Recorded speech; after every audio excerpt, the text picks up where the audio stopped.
What's up, guys? My name is Robby, founder of Umoja, and today we are going to be talking about staking. Now, there are two different ways to stake the Umoja Protocol, the insurance pool and the governance pool. Of course, we're introducing mainnet v1 in phases, and the insurance pool will be the first to be on mainnet in version 1.2. Now, the insurance pool protects against two things: smart contract exploits and black swan events. This is incredibly important for any DeFi protocol to protect against these things, because having reserve capital available makes sure that end users like you and me don't have all of our money taken in events that are outside of the control of the protocol itself. The first, black swan events, is when we effectively have a crypto hyper depression, where prices fall immediately and very urgently in a way in which you can't really account for, and that a lot of the trading strategies of pretty much every DeFi protocol can't protect against, leaving the protocol undercapitalized. This has already happened to projects like Maker and others, and they've had to change their tokenomics and the structuring of their protocols to account for these events in the future.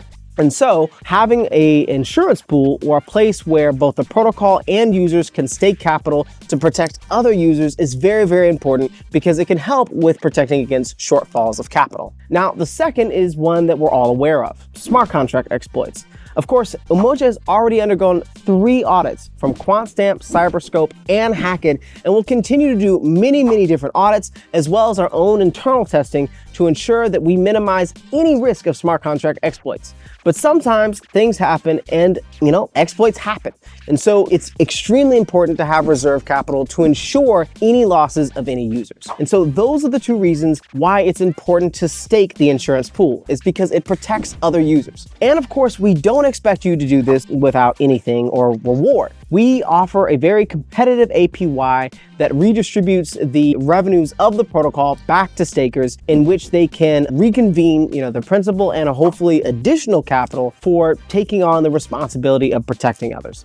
And so now we're going to quickly go into what it looks like to stake the Umoja Protocol, hopefully learn a thing or two, and then close out. Appreciate you. Let's do it. So in order to do this, we're going to head over to protocol.umoja.xyz, which is the homepage of the dApp. And we're going to go into this left corner here called utools. And what you'll see, if we click on it, is synth and stake.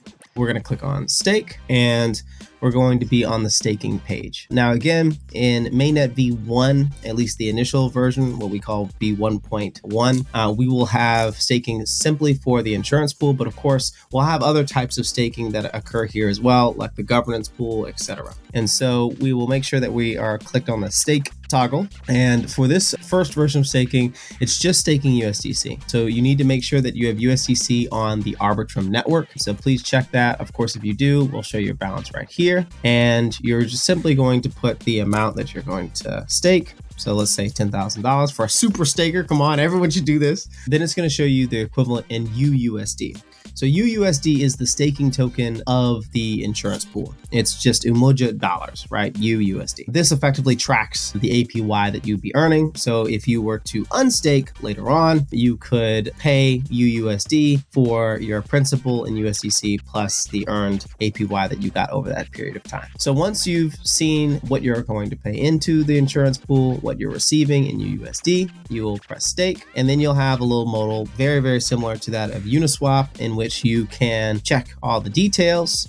Then you're going to go ahead and confirm stake. And you should be getting a MetaMask prompt. You may not see this in video, but it has appeared. It'll be asking you to approve the amount of USDC that you want to pay into it. And in this case, that's 10,000. And so we'll press next and we'll approve it, and we'll wait a little bit. We always got to have an awkward wait.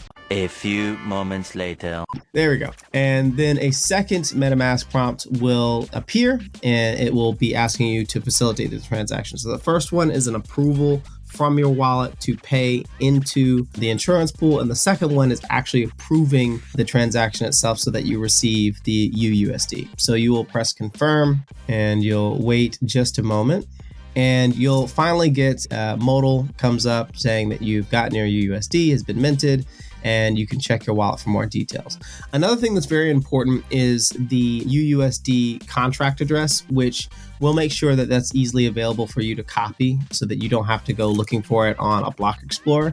It's important to make sure you add that to your extension wallet. For MetaMask, there are many tutorials on this, but effectively, if I were to talk through it, of course you can't see the MetaMask, but I can still talk through it for you. You're gonna open up your MetaMask, you're gonna go to tokens, and at the bottom of the tokens tab, you'll see import tokens. You'll click on that, and then you'll simply paste the contract address there, and then it should be showing in your wallet. That's effectively it. So thank you so much for taking the time to learn about staking on the Umoja Protocol. Hopefully you'll come join us because there are some additional rewards beyond the APY that we will be introducing early stakers across the rest of Q3 and Q4. If you have any questions, drop a note in our Telegram, Discord, X. You can DM me personally if you'd like, and we'll see you next time. All right, peace.